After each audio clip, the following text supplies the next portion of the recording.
Jesus não morreu na cruz para você se sentir uma vítima e nem para você viver como uma.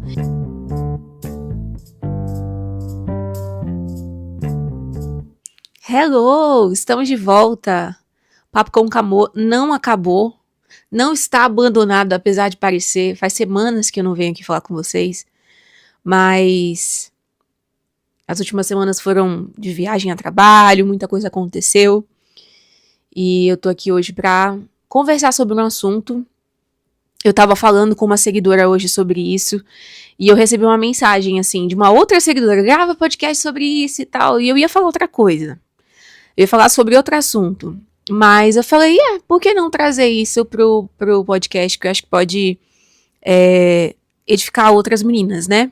Eu fiz uma publicação no Instagram, e eu gosto de fazer, eu chamo de a série Filmes da Minha Vida, que eu utilizo a capa de filmes de comédias românticas, e eu adapto isso a uma mensagem.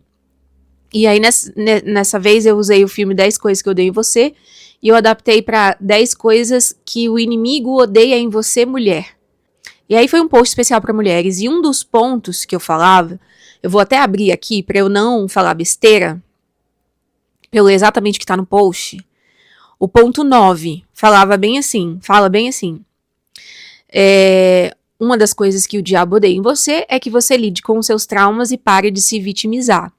E aí eu recebi uma mensagem de uma seguidora falando, tá, Carol, como que eu lido com isso? Como que eu faço isso? Tipo, como que eu saio desse lugar de vítima? Eu sei que eu preciso sair, mas eu não consigo. Eu não tenho conseguido racionalizar isso e dar passos práticos. E aí eu comecei a conversar com ela por direct. E aí eu quero trazer essa conversa aqui pra você, porque pra nós, né, a gente bater esse papo, porque eu acho que vai ser legal.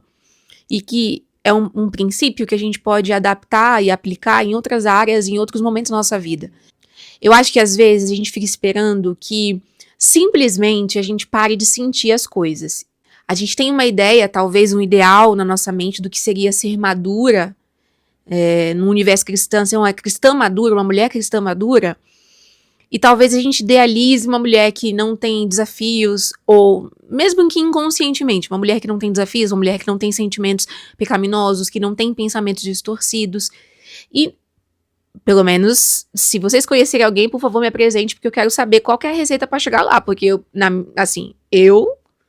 nunca conheci. Nunca vi. E, na verdade, desconfio um pouco de gente que se julga santa demais. Porque eu acho que não existe esse ponto da caminhada cristã onde você não batalha mais com as coisas, onde você não tem questões pessoais, onde você não tem os seus lixos, digamos assim, para lidar. Nós somos pecaminosos, nós somos pecadores. Claro que em Jesus nós fomos santificados e justificados, mas a nossa carne continua aqui, né? E todos os dias é uma batalha contra a carne e o espírito. Então, eu não acredito que exista um nível que você atinge de maturidade nessa vida onde tudo vai estar bonitinho, alinhadinho e você não vai ter mais problema consigo mesma e não vai ter que ser racional muitas vezes. E ao contrário do que muitas vezes a gente deseja, lidar com as coisas e vencer as coisas é muito uma luta racional. Né? É muito um culto racional. Eu abri para essa seguidora, até eu gosto sempre de fazer isso, quando tenho oportunidade, não para sair de um lugar de ouvinte e colocar o meu problema acima da pessoa, mas para gerar identificação mesmo. Para mostrar que não é só vocês que estão passando por isso, mas às vezes quem tá do lado de cá, eu sei que eu sou pequenininha, não tô falando que eu sou uau, mas a gente tá junto. Sabe, as pessoas que você assiste, que você admira na internet, elas passam pelas mesmas coisas que você. Elas são tão pecadoras quanto você. Então, cuidado, porque muitas vezes, sem perceber, a gente coloca quem tá numa tela num lugar de idolatria, como se essa pessoa, sei lá. Eu sei que existem pessoas mais maduras que a gente na caminhada e a gente tem que aprender com elas, com certeza. Mas no fim do dia, as pessoas que você assiste, as pessoas das quais você consome conteúdo, elas também são tão pecadoras quanto você. E eu sempre que tenho oportunidade, gosto de trazer histórias pessoais para gerar essa conexão. Porque eu não sou em nada melhor do que você que está me assistindo ou que está me ouvindo no Spotify. a gente tá junta. Tanto que esse espaço aqui se chama Papo com Camô, e a abertura fala sobre, imagina a gente num café, conversando como amigas. Eu quero que você se sinta assim, de igual para igual. Tamo junto, entendeu? Aqui, ó, tamo junto. Então eu dei um exemplo pra essa seguidora, eu falei, cara, não sei quem viu, aliás, tá? Mas eu passei pelo meu primeiro cancelamento na internet. Eu nunca tinha passado por nada parecido. Nunca. E foi assustador, foi triste, foi tudo ao mesmo tempo. Foi muito louco porque eu recebi muito hate. Eu nunca tinha lido tanta coisa ruim sobre mim. Tipo, eu sei que eu sou ruim. Eu me conheço. Eu de pertinho, sou cheia de defeitos. Mas ver outras pessoas que não conhecem a gente, né? Tipo, falando absurdos, porque o problema é que o vídeo ele estava destinado ao público cristão e ele furou muito a bolha. E eu, de alguma forma, consegui ofender todas as minorias possíveis no vídeo. O que não era a minha intenção, mas era trazer uma perspectiva cristã sobre a realidade do que eu vi na Bienal. Porque muita gente não conhece a Bienal, porque muita gente tá na sua bolinha, porque muitos pais não têm ideia do que os seus filhos estão tendo acesso. Enfim, por N motivos. Mas eu gravei um vídeo pensando em falar com a minha comunidade, com a minha audiência. Eu não tava pensando em acusar ninguém, ou enfim, eu tava pensando em, como cristã e com princípios bíblicos, olhar o que eu vi, analisar o que eu vi, contar o que eu vi. Só sei que esse vídeo furou muito a bolha e eu fui, assim, eu recebi mensagens horrorosas. E eu fiquei uns dias processando isso, enfim, orando também, né, porque a vontade que dá inicialmente é sumir da internet. Mas a gente ora e a gente tem um Deus que cuida da gente. E alguns dias atrás, anteontem eu acho, eu vi uma publicação de uma conhecida que na minha cabeça, quando eu bati o olho, era uma indireta pra mim. E aquilo veio como um gatilho no meu coração e na minha mente, porque eu fiquei tipo assim, sabe quando você vê uma coisa e você se sente mal com aquela coisa e você fica pensando, meu Deus, preciso falar sobre isso com alguém, preciso falar sobre isso com alguém. E muitas vezes a gente precisa tomar muito cuidado, porque existem coisas, eu acredito, é óbvio, é bíblico você confessar seus pecados, eu entendo o poder da comunidade, de amizades saudáveis, mas a gente precisa ter cuidado e sabedoria, porque às vezes são coisas que poderiam morrer na nossa cabeça ou no nosso coração, ali a gente poderia confessar ao Senhor e morrer, e não prolongar, mas pelo desejo de conversar e querer alguém ali, humano, pra te ouvir e falar, você tá certa, e essa pessoa é ruim, essa pessoa é errada, e você, sabe, a gente quer no fim do dia esse abraço às vezes, né? Então, às vezes, por esse desejo, a gente acaba prolongando e aquilo vira uma difamação, aquilo vira uma fofoca, aquilo vira uma coisa que não precisava virar, que poderia ter simplesmente finalizado. Então, eu queria muito, quando eu vi aquilo, bater um gatilho, assim, de injustiça no meu coração, na minha mente, assim, até um gatilho de rejeição, que a minha reação natural foi tipo, mano, eu preciso falar com fulano sobre isso, eu preciso conversar com uma das minhas melhores amigas sobre isso. Tipo assim, era coisa de foi quase que instantâneo eu pegar o celular e, amiga, olha isso que eu acabei de ver, que droga, e, sabe, alimentar e colocar lenha na fogueira. Só que, naquele minuto, quando eu ia fazer isso, assim, quando eu pensei em fazer isso, na verdade, eu comecei e eu tava alimentando aquele sentimento ali de rejeição e injustiça, e pensando, meio, a gente fala overthinking, né? Tipo, pensando nisso. Eu comecei a orar, eu comecei a conversar com Deus, e eu falei, Deus, eu estou tomando uma conclusão precipitada, eu estou tomando dores de uma coisa que eu não sei se é pra mim, e se for também, tipo assim, né? Enfim, mas eu vi uma coisa e a minha lente de injustiça, a minha lente de rejeição, porque eu tenho um trauma com isso, já fez com que eu imaginasse que é pra mim, que é uma indireta pra mim, eu tomei aquele negócio pra mim, e eu tô aqui querendo prolongar esse negócio, alimentar isso, conversar com alguém. Eu não vou encher a minha cabeça de caraminhola, eu não vou encher a minha cabeça não vou deixar esse sentimento me dominar e me controlar, eu não vou deixar essa sensação de injustiça e de rejeição me liderarem nesse momento. Eu confesso, eu estou pensando, eu estou julgando a pessoa, eu estou imaginando dessa forma, mas eu confesso pro Senhor, falando em pensamento, lavando a louça. Senhor, eu não vou prolongar isso aqui eu não quero deixar isso me dominar. Eu entrego pro Senhor e segue o baile. E anteontem, enfim, que eu tava fazendo isso, eu consegui orar e passou um tempo e isso saiu da minha cabeça, eu esqueci. Eu não fiquei mais pensando, eu não fiquei alimentando mais aquilo.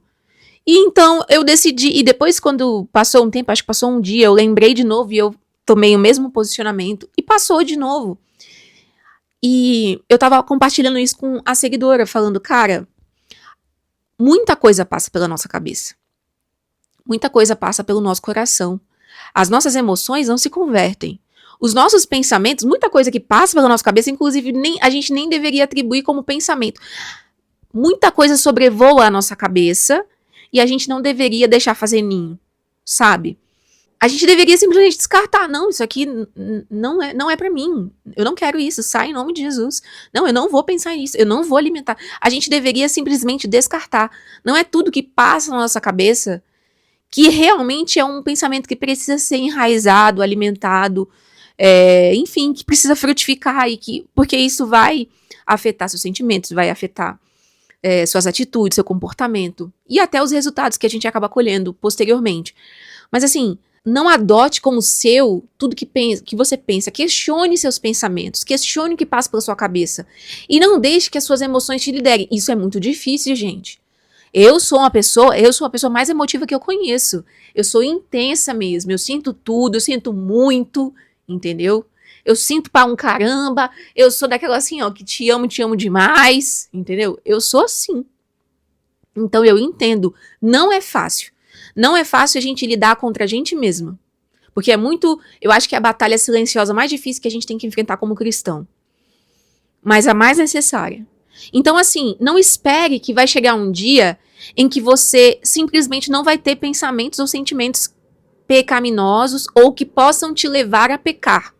Mas a questão é, o que você faz diante disso? E quando a gente fala sobre lidar com seus traumas e parar de se vitimizar, é muito disso. Uma coisa é eu ter consciência de que, a seguidora estava falando comigo, eu acho que às vezes eu fico muito pensando, se eu não tivesse passado por tal coisa, eu não seria assim.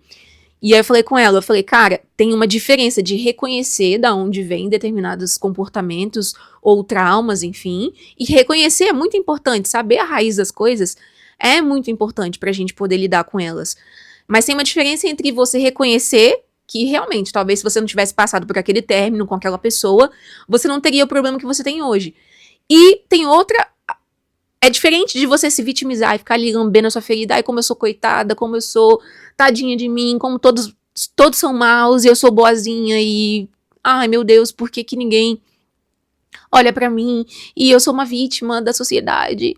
E eu sou uma vítima de tudo e todos. As duas coisas são diferentes. Inclusive, a primeira delas, que eu falei sobre o reconhecer, é muito importante. Mas vai exigir da gente racionalidade.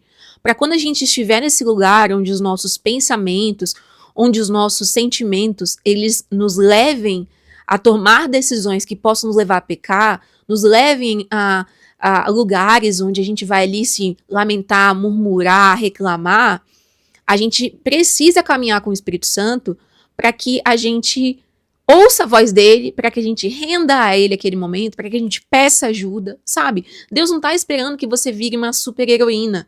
Você ser amadurecida na fé não significa que você vai se tornar a Mulher Maravilha. Significa que você vai ser cada vez mais dependente de Deus. Com cada vez mais que eu ando com Cristo e cada vez mais que eu conheço a Jesus, mais eu vejo o quanto eu sou uma droga sem Ele. Isso é maturidade no fim do dia.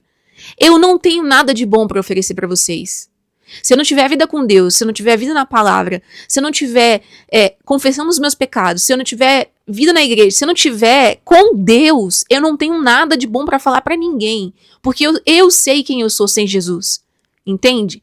A maturidade não é você chegar num nível de santidade onde você fala, uau, eu sou muito boa. E agora eu não preciso mais tanto assim de Deus, eu sei lidar. Eu já tô pronta e eu não lido mais com essas coisas. Essa tentação aí não é pra mim. Entendeu? Esse negócio aí, ó, Ó, eu já não lido mais que eu sou muito boa. Não, maturidade. É você falar, Jesus, eu sou pó. Eu sou pobre e necessitado. Se o Senhor não vier me ajudar, eu não saio daqui. Maturidade, um coração maduro em Deus, é um coração que entende sua pequenez e entende a grandeza do Senhor e o quanto dependemos dele, e não o contrário. Então, como que eu saio desse lugar de trauma e eu paro de me vitimizar?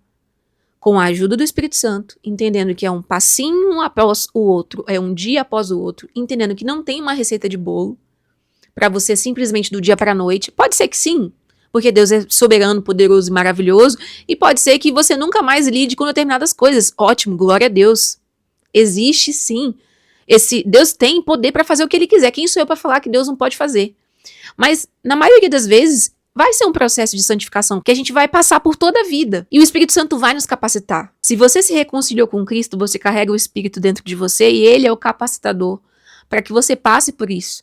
Ele é o capacitador para que você lide com isso, com as suas questões. Seja com as suas inseguranças, com seus gatilhos de rejeição, com seus gatilhos de injustiça, como eu senti. Cada uma de nós tem uma história e uma realidade, e essas realidades deixam marcas na gente, né? Mas cabe a nós sermos vulneráveis e quebrantadas diante de Deus e derramar isso aos pés dele para que ele possa acessar isso, transformar isso, curar isso. Você não precisa buscar em outras coisas aquilo que só Jesus pode te oferecer. E eu falo isso, gente, porque eu estou passando ainda por um processo de cura de adoecimento, de uma fase de adoecimento mental. Eu posso dizer com convicção, terapia é importante. Passar pelo psiquiatra é importante. A medicação ajuda.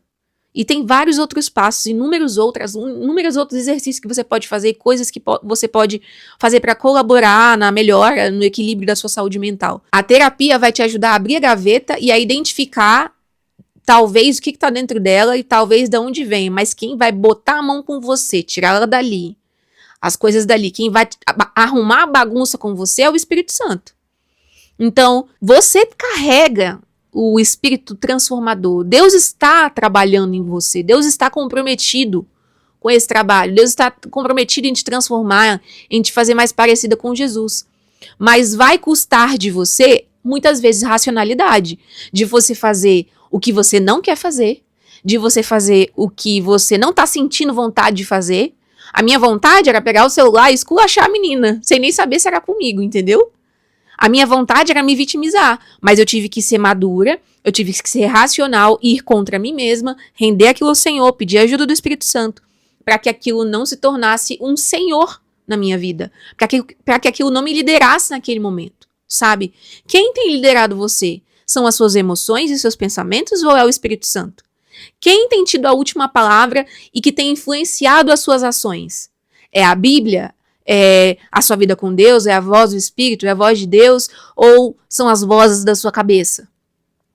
A gente precisa começar a questionar o que passa aqui dentro para a gente poder lembrar do que a palavra está dizendo. Se eu não questiono, se eu acredito em tudo que passa pela minha cabeça, tudo que passa pela minha cabeça se torna verdade absoluta e não a Bíblia. Nós temos o Espírito Santo que ele não é passivo, ele não é reativo, ele é ativo dentro de nós, para que nós possamos entender, opa, isso aqui aconteceu, mas eu não sou obrigada a reagir de acordo com o que os meus sentimentos estão falando que eu devo fazer, ou os meus pensamentos, eu não sou obrigada a reagir ao grito que a pessoa me deu, senão eu vou sempre ser um fruto do ambiente, um fruto das emoções, um fruto do meio que eu tô. Que é isso? Isso não é uma vida madura, isso não é uma vida onde o Senhor Jesus, de fato, é o nosso Senhor. Então, às vezes, a gente tem que dar um passo para trás, entender que há algumas coisas que a gente vê e algumas formas com que a gente interpreta situações, nada mais é do que uma lente, talvez, de um trauma. Aí a pessoa passa na rua, não fala com você, pronto. Eu sou a rejeitada, eu sou a esquecida. Aí a pessoa posta uma coisa na internet, você nem sabe se é pra você, ó, falando de mim, você nem sabe se é pra você, e você já toma como, nossa, eu sou injustiçada, eu sou rejeitada, meu Deus. Pera lá. Primeiro, vamos dar o benefício da dúvida para as pessoas. Segundo, vamos parar de enxergar o mundo com as nossas lentes erradas. Vamos deixar que a palavra limpe a gente. Porque senão a gente vai ficar sempre vendo as coisas através da lente do nosso trauma. E aí, realmente, a gente sempre vai estar no lugar de vítima, porque eu sou coitada. Ai, tadinha de mim, entendeu? Eu tô aqui sendo injustiçada. E Jesus não morreu na cruz. A única vítima... O que é uma vítima? É uma pessoa que ela é punida, que ela está pagando por uma coisa que ela não merecia. A única vítima do mundo, da história do universo, é Jesus. Poderia ter sido Jesus, porque ele não teve nenhum pecado e mesmo assim morreu numa cruz pelos nossos, né? Mas em nenhum momento ele se vitimizou. Jesus não morreu na cruz para você se sentir uma vítima e nem para você viver como uma. Então não aceite essa realidade sobre a sua vida. Eu sei que a vida às vezes é difícil, eu sei que você pode ter tido um passado muito doloroso, mas ele é capaz de ressignificar todas as coisas e transformar tudo isso para a glória dele em você e através de você. Mas vai exigir de você, dia após dia, converse com o Espírito Santo, quebrantamento, oração, vida na palavra, vida em comunidade, confessar seus pecados e não se permitir ser liderada pelas suas emoções e pelos seus sentimentos. Questionar o que passa dentro de você e render o que passa dentro de você ao Senhor. Não espere um dia não sentir ou não pensar, mas permita que Ele use isso, permita que Ele ressignifique isso, permita que Ele transforme isso. Tá bom? Eu já falei muito e eu espero muito que esse podcast, esse episódio tenha feito sentido pra você. Encaminha pra uma amiga, pra ela também conhecer o Papo com Camô e deixa aqui nos comentários se fez sentido, se Deus falou com você, qual a parte que mais foi impactante pra você e a gente se vê no próximo episódio. Beijo!